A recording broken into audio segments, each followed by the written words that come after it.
Have you thought about the fact that this week in Utah, a white Christian got killed by a white Christian? And then the next day, HBCUs were under threat. Now, how did we get in it? Why are y'all so angry? You have the White House, you have both houses of Congress, you have a Supreme Court that is completely obedient to your president. They're willing to give him unlimited power. They're willing to say that he can take SEAL Team 6 and kill anybody he wants. They were willing to affirm that. They're willing to say that ICE can racially profile anybody they want. The United States Supreme Court has said you can racially profile Latinos based on their accent or the way they look. You guys have everything you want. You have legal racial profiling. You've ended DEI. You've ended affirmative action. You get all the best jobs, even if you're not qualified. You can be a Fox Weekend host and be the Defense Department's Secretary of Defense. You can be Kash Patel and be a podcaster who wants to go to Valhalla and run the FBI as long as you're conservative. You have everything. Why are y'all so angry? What the fuck are you angry about? You've banned all of our books. You've banned Black history. You banned the 1619 Project. You don't have to compete with women for jobs. You've chased them out of the military. You've chased them out of the senior positions in the Department of Defense. You've gotten rid of all the Black history in the museums. Museums are terrified. I have contacts that I'm talking to inside of the Interior Department, people who are running all of those spaces where you can go and see a Civil War memorial or something. The people who work in these places are terrified. They're afraid to tell the real history. The people who are working for the federal government are afraid to say the word Black. You guys have canceled Black scholarships. You're damn near, I guess, ready to get rid of HBCUs. Donald Trump just recently said they're not going to fund any minority serving institution. Y'all have gotten rid of that. You've gotten rid of help for Black kids to go to college. What more do you want? Charlie Kirk did not deserve to be assassinated.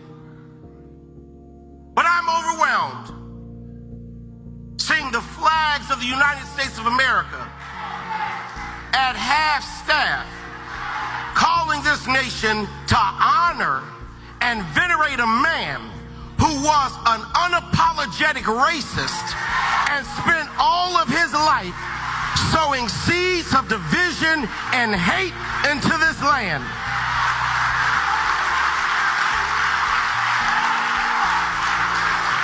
And hearing people with selective rage who were mad about Charlie Kirk but didn't give a damn about Melissa Hortman and her husband when they were shot down in their home, tell me I ought to have compassion for the death of a man who had no respect for my own life.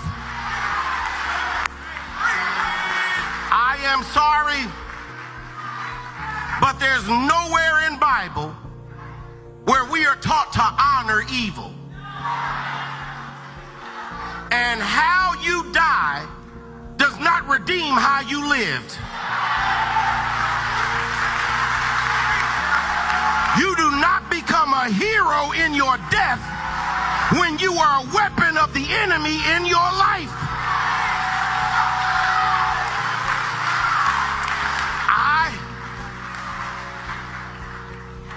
I can abhor the violence that took your life, but I don't have to celebrate how you chose to live.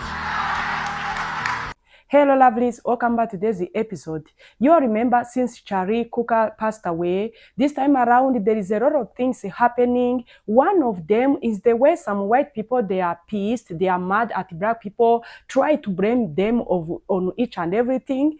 I don't understand. This time around, someone would unalive another person, and immediately when even we have a suspect, we learn so fast to blame other race. What is the meaning of this? Guys, let's talk about this today's episode. Let's keep hearing these black people the way they are trying to send a message to these white people to understand that this time around, the black people are not going to keep quiet, blaming them on each and everything happening in America.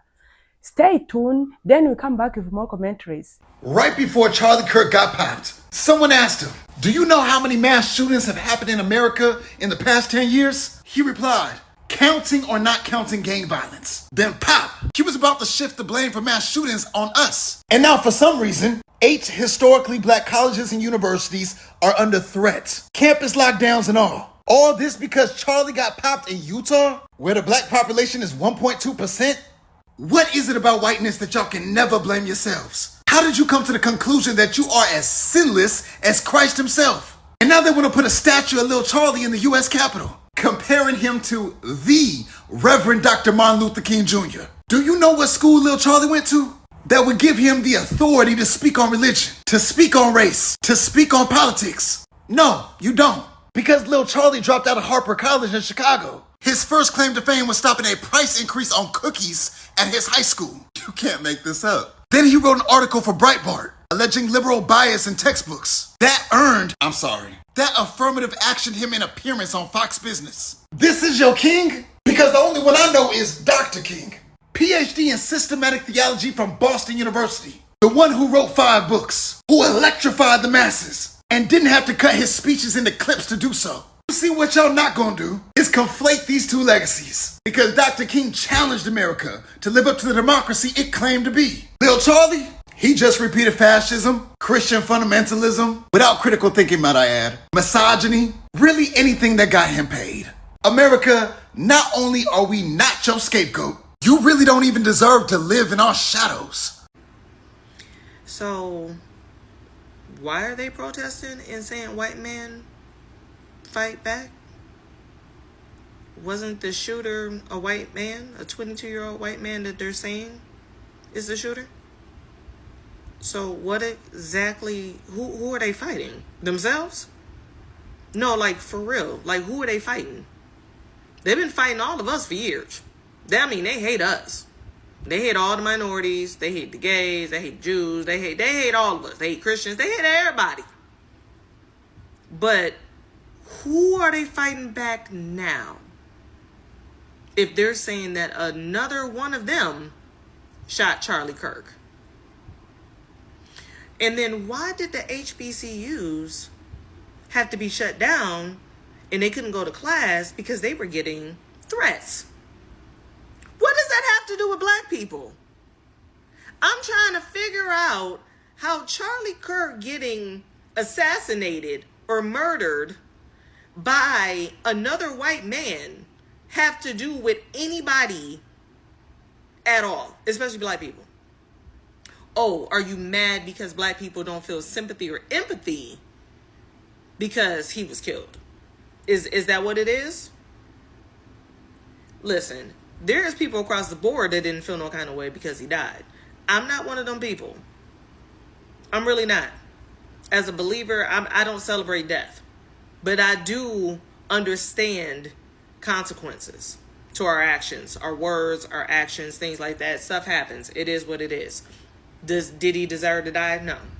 But at the end of the day, what are these white men fighting back for? No, like seriously, who are they fighting?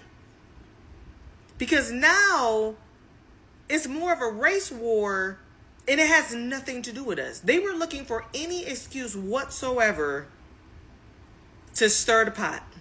And now they're using the death of Charlie Kirk, who was shot by another white man, to now target us, minorities, women, whoever else they want to target that basically don't look like them.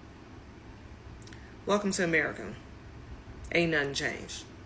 See, what we're not gonna fucking do is this. What we're not going to fucking do is compare these two individuals. There's literally nothing that they have in common. Try to find any excuse you can possibly find to say that Charlie Kirk, for whatever reason, was for the people. Okay?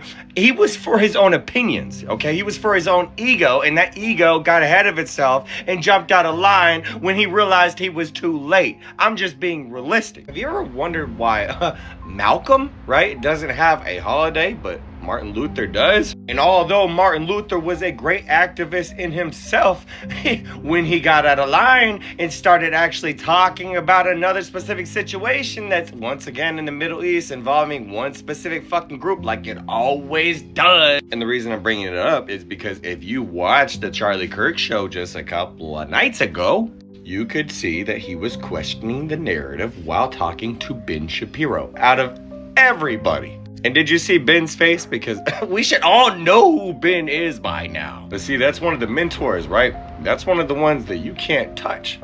There's a lot of people that were like that. I really thought Charlie was one of those individuals. But see, that's exactly what happens when you're young and you start talking about politics, and then you get to a point of where you have so much influence that you have no idea what to do with. Just like Harry and a couple of others, but then again, there's two sides to the same exact coin, okay?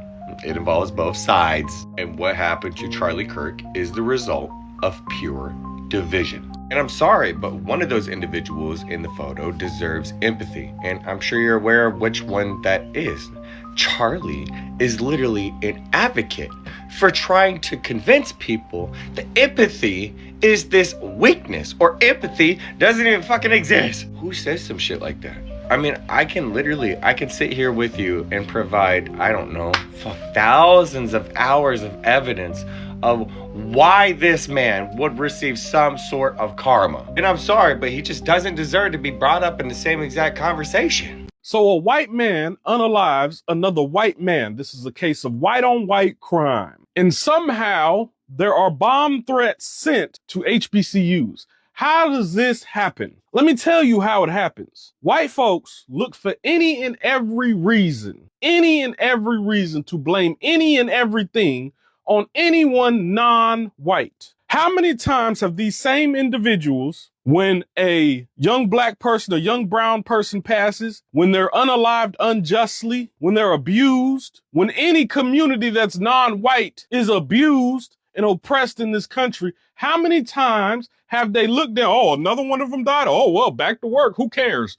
How many times have they gaslit, trolled? How many times have they done this? But the moment it's them, all of a sudden they can't take it.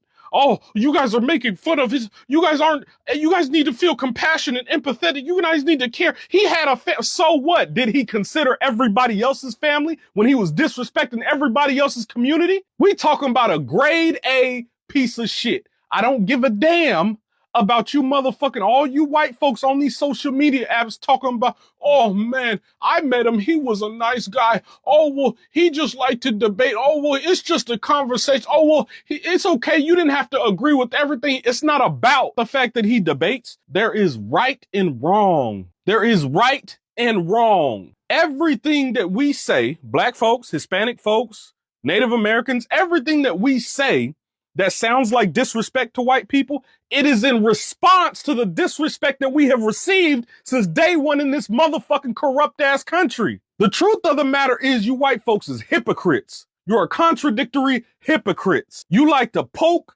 and prod the damn bear, and the moment it's you, now you complaining, now you're Karens. You're trying to find out, oh, well, he didn't feel empathetic towards his death, so now I'm going to find a way to find out where he work and get him fired. Man, look, you are soft. All of you sitting up here, you mad because anybody non-white that don't feel empathetic or compassionate about this man's unaliving. Yeah, motherfucker, what the fuck you expect? He built an entire career off disrespecting people of color, off of disrespecting melanated people, being homophobic. Again, this is common sense. 1 + 1 still equal 2, right? There is right and wrong. You cannot dictate someone's response to your disrespect. That is where white folks fail over and over and over again. If you have not done nothing to me and I now come and disrespect you and smack you in your face, I cannot now then say, oh, well, you can't smack me back. You're wrong if you smack me back. This is why I think all you motherfucking moon demons, you motherfuckers is really remedial and slow and special educated, because it doesn't make sense how you can sit up here and take your tragedy, something you consider a tragedy, while I'm celebrating. You know, we smoking packs over here. We doing all of that. I don't care how you feel about it. Your tragedy, and then you turn it into a situation that it ain't. You're sending bomb threats to HBCUs for what? But okay, let's go there. If you have an HBCU in your city and you are black, brown, you are not a racist, you better do something. This is not the time for the kumbaya.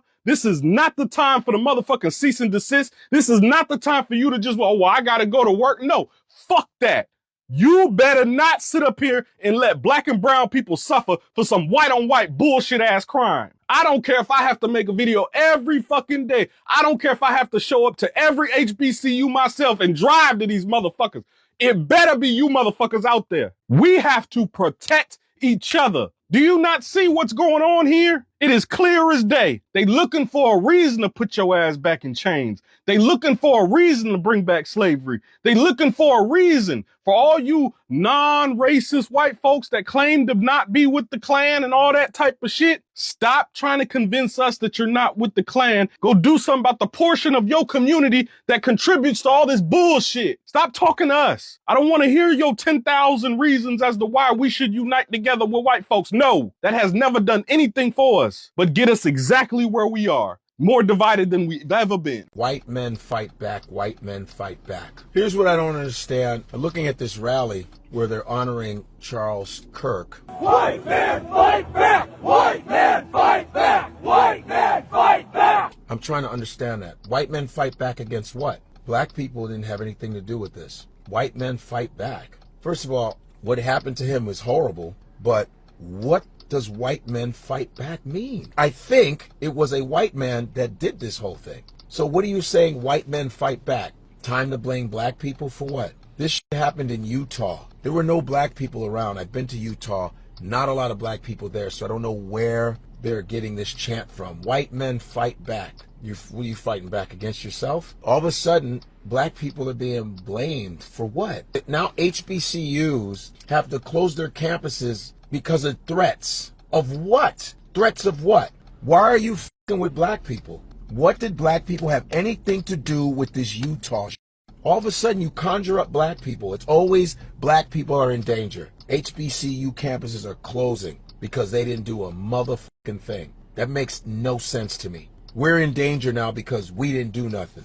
We're always in danger. It's always black people. Black people this, black people that. We're minding our business. And there are actually black people that are mourning Charles Kirk. They're like, this is horrible, this is sad. They feel bad for his family, that he has 2 kids and a wife, and they had to see that. But all of a sudden it's white men fight back. This one's for the Christians, If you're not a Christian, we love you, but this one's not for you. So Charlie Kirk has been murdered, and there's been a lot of discourse over the last day about it. And one thing that I want to add to the conversation as a Christian, as a therapist, is that we can hold multiple truths at one time. Let's take it from the top. Him being murdered was wrong. Anyone being murdered is wrong. We can hold that. Having compassion for a person's wife and their child because they were murdered is there. We can experience that. We can live that out. We can pray for them. Even reflecting on our own experience. What if it were me? We can live that out. And at the same time, we can hold the truth that a person communicated what is perceived as violent and extremely harmful speech and rhetoric towards populations of people.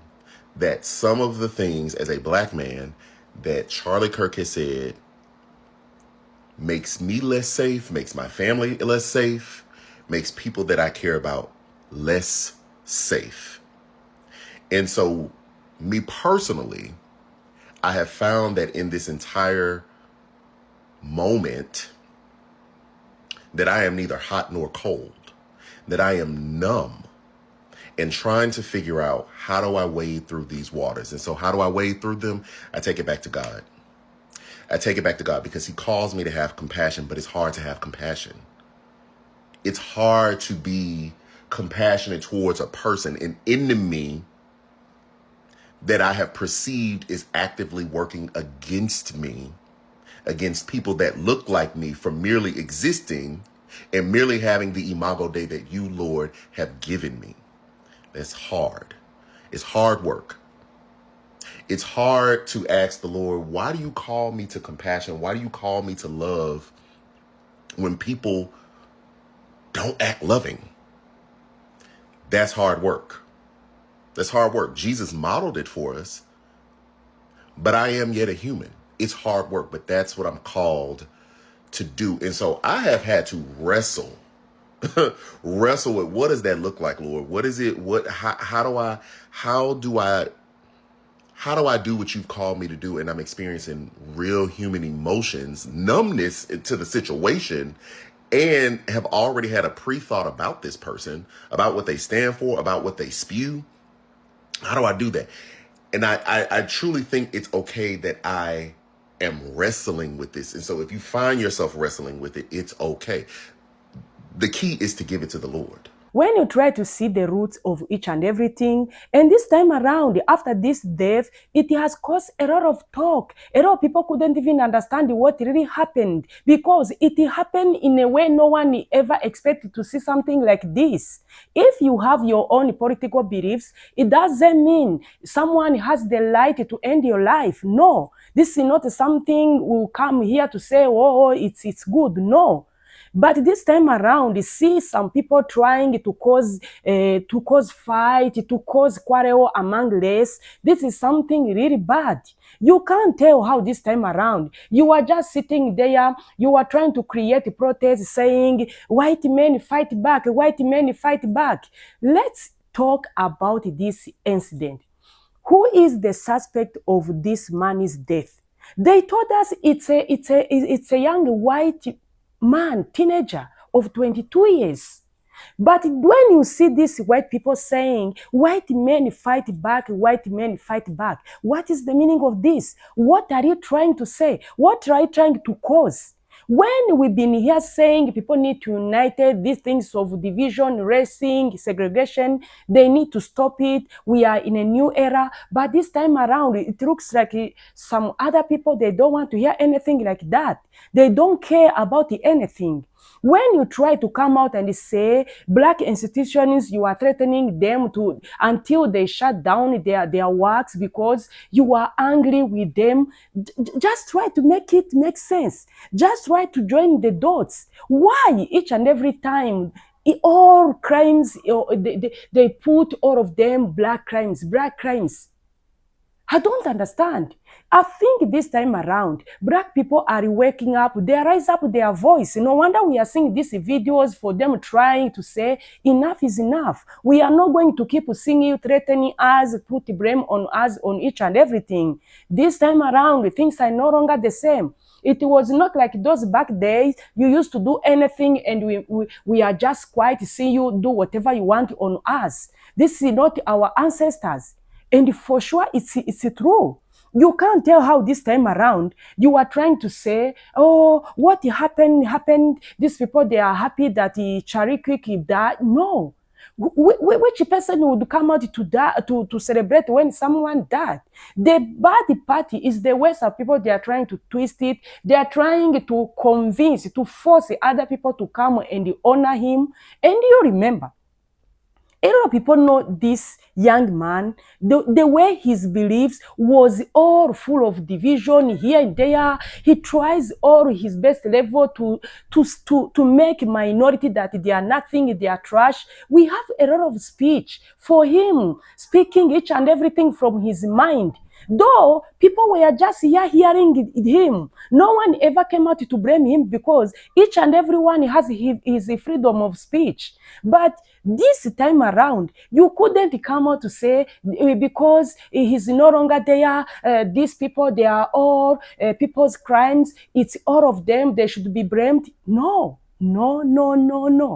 You have seen that Utah governor, he came out to say, I've been praying this week, asking God not to let it should be one of us. Imagine.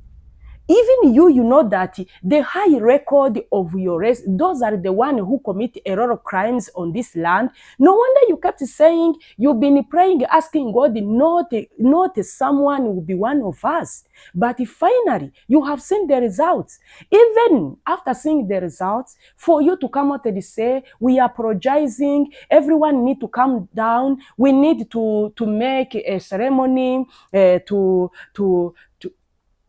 tribute this man for his life and another journey he's taking. You are just trying to come out to cause a quarrel among race. You are just coming out to twist it. You are just trying to cause misunderstanding among race. And this is not something good. When we are saying enough is enough, enough is enough. People need to do better. When you have that level of hatred toward the other race, it doesn't guarantee you that you keep doing anything you want on them and they see you and stay quiet. Yesterday, you have seen that video which got trend. This young teenager white guy went in a Charlie Cook memorial in his neighborhood and tried to destroy all those flowers here and there. And he was wearing that black shirt, same copy of that suspect, that murderer. You have seen who was there, scatter each and everything. He was a white young guy. But you don't talk about something like this. All eyes are on black people. I don't understand. Since this administration came back in office, they tried their best level to deny all black people's opportunities. We are seeing a lot of black people losing their jobs, especially black women. They have removed DI here and there. They are trying their best level to erase black history. They no longer want anyone to talk anything related with the black.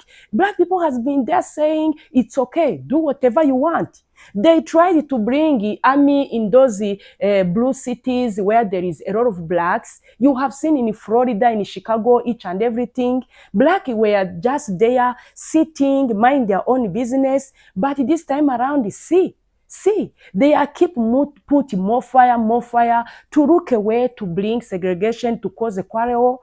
This is not something good. People need to do better.